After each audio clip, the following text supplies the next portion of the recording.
Good wishes to all of you. Social Science Democratic Politics 1. Chapter 1. What is democracy? Why democracy? Overview. What is democracy? What are its features? This chapter builds on a simple definition of democracy. Step by step, we work out the meaning of the terms involved in this definition. The aim here is to understand clearly the bare minimum features of a democratic form of government. After going through this chapter, we should be able to distinguish a democratic form of government from a non democratic government. Towards the end of this chapter, we step beyond this minimal object and introduce a broader idea of democracy. Democracy is the most prevalent form of government in the world today, and it is expanding to more countries. But why is it so? What makes it better than other forms of government? That is the second big question that we take up in this chapter. What is democracy? You have already read about different forms of government. On the basis of your understanding of democracy so far, mentioning a few examples, write down some common features of democratic governments, non democratic governments. Why define democracy? Before we proceed further, let us first take note of an objection by Mary. She does not like this way of defining democracy and wants to ask some basic questions. Her teacher, Matilda Lindo, responds to her questions as other classmates join the discussions. Mary, ma'am, I don't like this idea. First, we spend time discussing democracy and then we want to find out the meaning of democracy. I mean, logically, shouldn't we have approached it the other way round? Shouldn't the meaning have come first and then the example? Line of Manam. I can see your point, but that is not how we reason in everyday life. We use words like pen, rain, or love. Do we wait to have a definition of these words before we use them? Come to think of it, do we have clear definition of these words? It is only by using a word that we understand its meaning. Mary. But then, why do we need definitions at all? Lindo Madam. We need a definition only when we come across a difficulty in the use of a word. We need a definition of rain only when we wish to distinguish it from, say, drizzle or cloudburst. The same is true for democracy. We need a clear definition only because people use it for different purposes. Because very different kinds of governments call themselves democracy. Ribian. But why do we need to work on a definition? The other day you quoted Abraham Lincoln's to us. Democracy is government of the people, by the people, and for the people. We in Meghalaya always ruled ourselves. That is accepted by everyone. Why do we need to change that? Lindo madam, I am not saying we need to change it. I too find this definition very beautiful. But we don't know if this is the best way of defining unless we think about it ourselves. We must not accept something just because it is famous, just because everyone accepts it. Yolanda, ma'am, can I get something? We don't need to look for any definition. I read somewhere that the word democracy comes from a Greek word demokratia. In Greek, demos means people and kratia means rule. So democracy is ruled by the people. This is the correct meaning. Where is the need to debate? Lando madam. That is also a very helpful way of thinking about this matter. I would just say that this does not always work. A word does not remain tied to its origin. Just think of computers. Originally, they were used for computing, that is to say, calculating very difficult mathematical sums. These were very powerful calculators, but nowadays, very few people use computers for computing sums. They use it for writing, for designing, for listening to music, and for watching films. Words remain the same, but their meaning can change with time. In that case, it is not very useful to look at the origins of a word. Mary, ma'am, so basically, what you are saying is that there is no shortcut to our thinking about the matter ourselves. We have to think about its meaning and evolve a definition. Pint home, ma'am. You got me right. Let us get on. with it now. Activity. Let us take Lindhough Madam seriously and try to write down the exact definition of some of these simple words that we use all the time: pen, rhyme, and love. For example, is there a way of defining a pen that distinguishes it clearly from a pencil, a brush, a chalk, or crayon? What have you learned from this attempt? What does it teach us about understanding the meaning of democracy?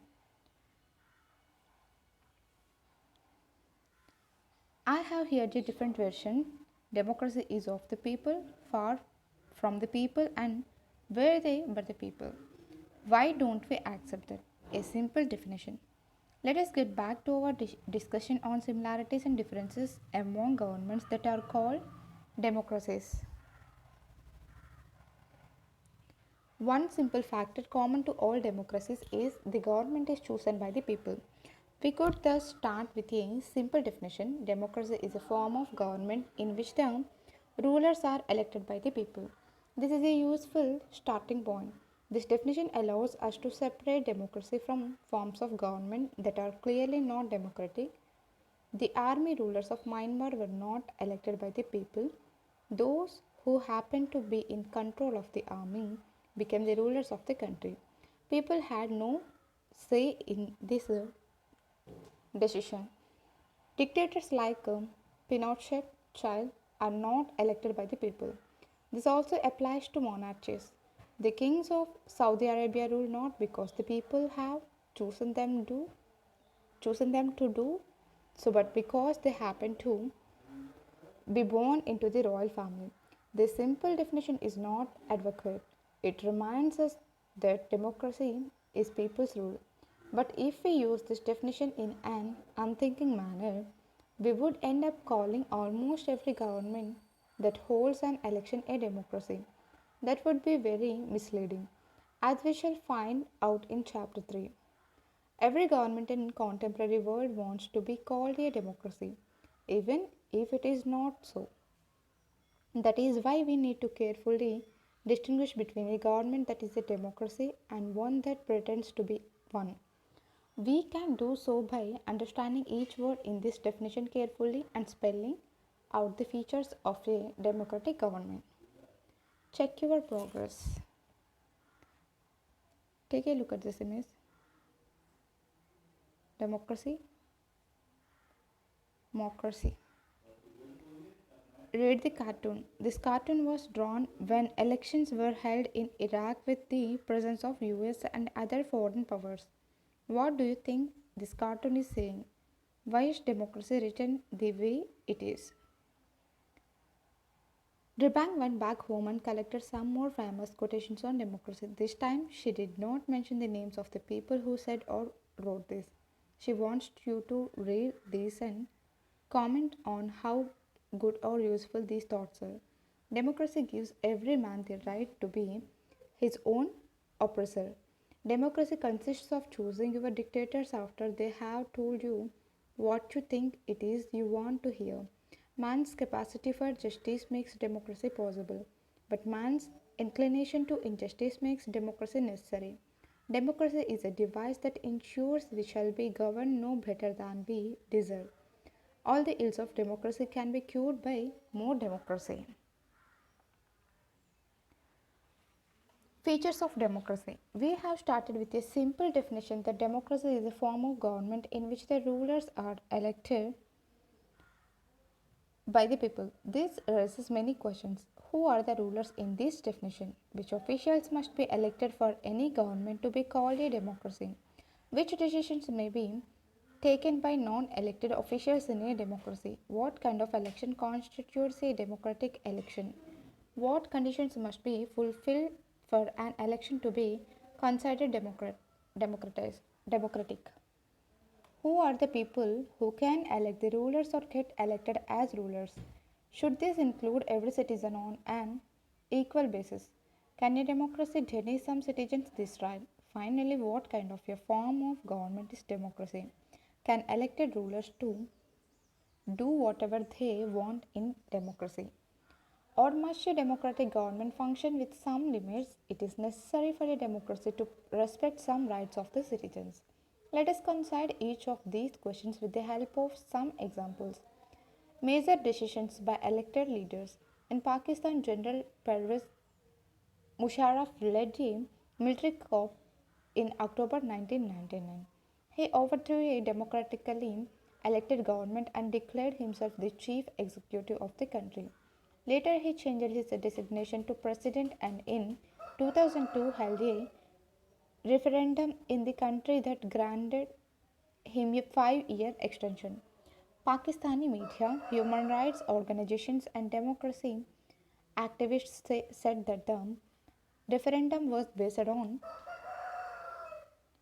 rulers.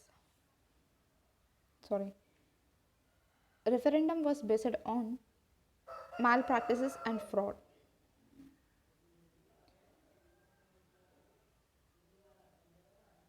Take a look at this image. Syria.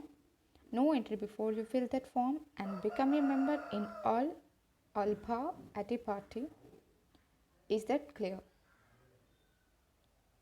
Read the cartoon. Syria is a small West Asian country. The ruling Ba'ath Party and some of its small allies are the only parties allowed in that country. Do you think this cartoon could apply to China or Mexico? Why?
This cartoon was published in Canada just before its parliamentary elections of 2004. Everyone, including the cartoonist, expected the Liberal Party to win once again. When the results came, the Liberal Party lost the elections. Is this cartoon an argument against democracy or for democracy? Read the cartoon.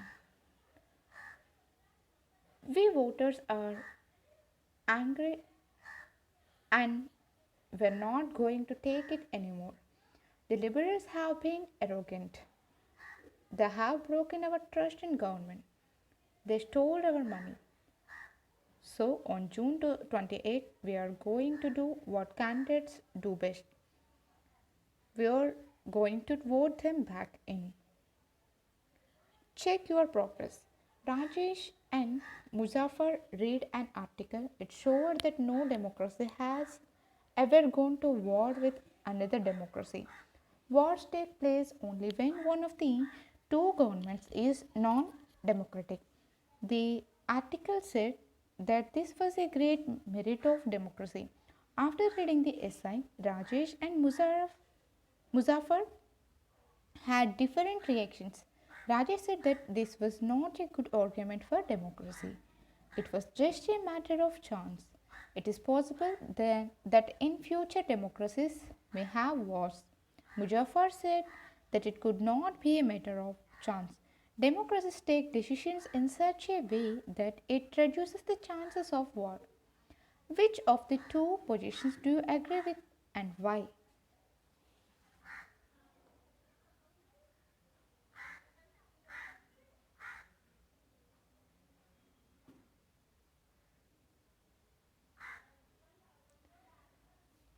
Read the cartoon. This famous cartoon by R.K. Lakshman comments on the celebrations of the 50 years of independence. How many images on the wall do you recognize? Do many common people feel the way the common man in this cartoon does?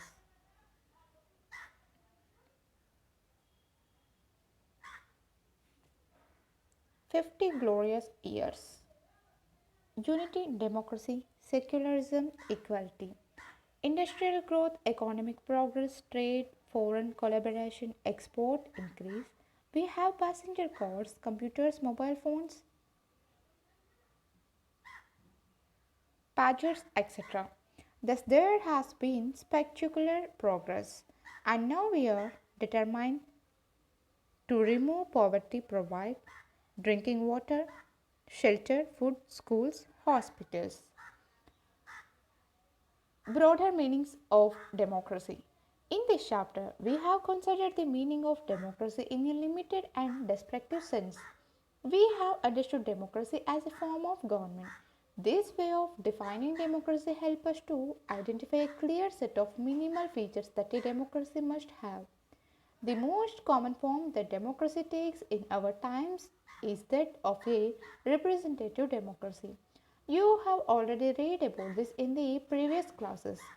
In the countries we call democracy, all the people do not rule. A majority is allowed to take decisions on behalf of all the people. Even the majority does not rule directly. The majority of people rule through their elected representatives. This becomes necessary because modern democracies involve such a large number of people that it is physically impossible for them to sit together and take a collective decision. Even if they could, the citizen does not have the time, the desire, or the skills to take part in all the decisions. This gives us a clear but minimal understanding of democracy. This clarity helps us to distinguish democracies from non democracies, but it does not allow us to distinguish between a democracy and a good democracy. It does not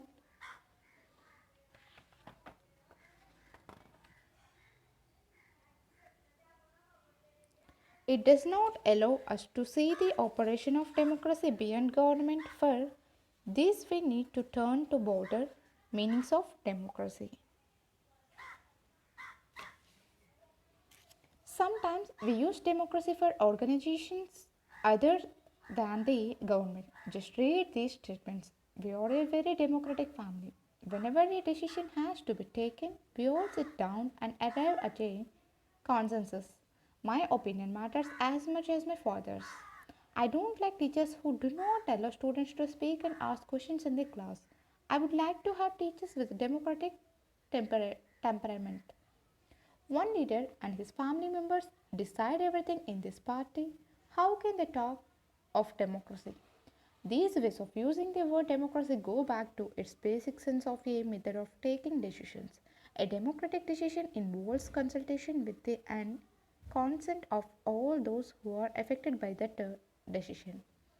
Those who are not powerful have the same say in taking the decision as those who are powerful. This can apply to a government or a family or any other organization. Thus, democracy is also a principle that can be applied to any sphere of life. Sometimes we use the word democracy not to describe any existing government but to set up an ideal standard that all democracies must aim to become. True democracy will come to this country only when no one goes hungry to bed. In a democracy, every citizen must be able to play equal role in decision making. For this, you don't need just an equal right to vote. Every citizen needs to have equal information, basic education, equal resources, and a lot of commitment. If we take these ideals seriously, then no country in the world is a democracy. Yet, an understanding of democracy as an ideal reminds us of why we value democracy. It enables us to judge an existing democracy and identify its weaknesses. It helps us to distinguish between a minimal democracy and a good democracy. In this book, we do not deal much with this expanded notion of democracy. Our focus here is with some core institutional features of democracy as a form of government. Next year, you will read more about a democratic society and ways of evaluating our democracy. At this stage, we just need to know that democracy can apply to many spheres of life and that democracy can take many forms. There can be various ways of taking decisions in a democratic manner as long as the basic principle of consultation on an equal basis is accepted. The most common form of democracy in today's world is rule through people's elected representatives. We shall read more about that in chapter 3. But if the community is small, there can be other ways of taking democratic decisions. All the people can sit together and take decisions directly. This is how Grama Sabha should work in a village. Can you think of some other democratic ways of decision making? In my village, the Gram Sabha never meets. Is that democratic? Activity. Find out the total number of eligible voters in your assembly constituency and your parliamentary constituency. Find out how many people can fit into the largest stadium in your area. Is it possible for all the voters in your parliamentary or assembly constituency to sit together and have a meaningful discussion? This also means that no country is a perfect democracy. The features of democracy that we discussed in this chapter provide only the minimum conditions of a democracy. That does not make it an ideal democracy. Every democracy has to try to realize the ideals of a democratic decision making. This cannot be achieved once and for all. This requires a constant effort to save and strengthen democratic forms of decision making. What we do as citizens can make a difference to making our country more or less democratic. This is the strength and the weaknesses of democracy. The fate of the country depends not just on what the rulers do, but mainly on what we as citizens do. This is what distinguishes democracy from other governments. Other forms of government like monarchy, dictatorship, or one party rule do not require all citizens to take part in politics. In fact, most non democratic governments would like citizens not to take part in politics. But democracy depends on active political participation by all the citizens. That is why a study of democracy must focus on democratic politics. Exercises. Here is some information about four countries. Based on this information, how would you classify each of these countries? Right democratic, undemocratic, or not sure? against each of these. Country A. People who do not accept the country's official religion do not have a right to vote. B. Country B. The same party has been winning elections for the last 20 years. C. Country C. Ruling party has lost in the last 3 elections. D. Country D. There is no independent election commission. Question number 2. Here is some information about 4 countries. Based on this information, how would you classify each of these countries? Right, democratic, undemocratic, or not sure against each of these? A. Country B. The parliament cannot pass a law about the army without the consent of the chief of army. B. Country Q. The parliament cannot pass a law reducing the powers of the judiciary. C. Country R. The country's leaders cannot sign any treaty with another country without taking permission from its neighboring country. D. Country S. All the major economic decisions about the country are taken by officials of the central bank which the ministers cannot change. 3. Which of these is not a good argument in favor of democracy? Why? A. People feel free and equal in a democracy. Democracies resolve conflict in a better way than others. C. Democratic government is more accountable to the people. D. Democracies are more prosperous than others. Question number 4. Each of these statements contains a democratic and an undemocratic element. Write out the two separately for each statement. A minister said that some laws have to be passed by the parliament in order to conform to the regulation decided by the World Trade Organization WTO. The election commission ordered repolling in a constituency where large scale rigging was reported. C. Women's representation in the parliament has barely reached 10%. This led women's organizations to demand one-third seats for women. Which of these is not a valid reason for arguing that 3 is a lesser possibility of famine in a democratic country? A. Opposition parties can draw attention to hunger and starvation. B. Free press can report suffering from famine in different parts of the country. C. Government fears its defeat in the next elections. D. People are free to believe in and practice any religion. 6. There are 40 villages in a district where the government has made no provision for drinking water. These villagers met and consulted many methods of forcing the government to respond to their need. Which of these is not a democratic method? A. Filing a case in the courts claiming that water is part of right to life. B. Boycotting the next elections to give a message to all parties. C. Organizing public meetings against government's policies. D. Paying money to government officials to get water. Question 7. Write a response to the following arguments against democracy. A. Army is the most disciplined and corruption-free organization in the country. Therefore, army should rule the country. B. Rule of the majority means the rule of ignorant people. What we need is the rule of the wise, even if they are in small numbers. C. If we want religious leaders to guide us in spiritual matters, why not invite them to guide us in politics as well?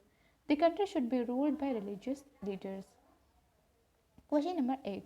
Are the following statements in keeping with the democracy as a value? Why? Question A.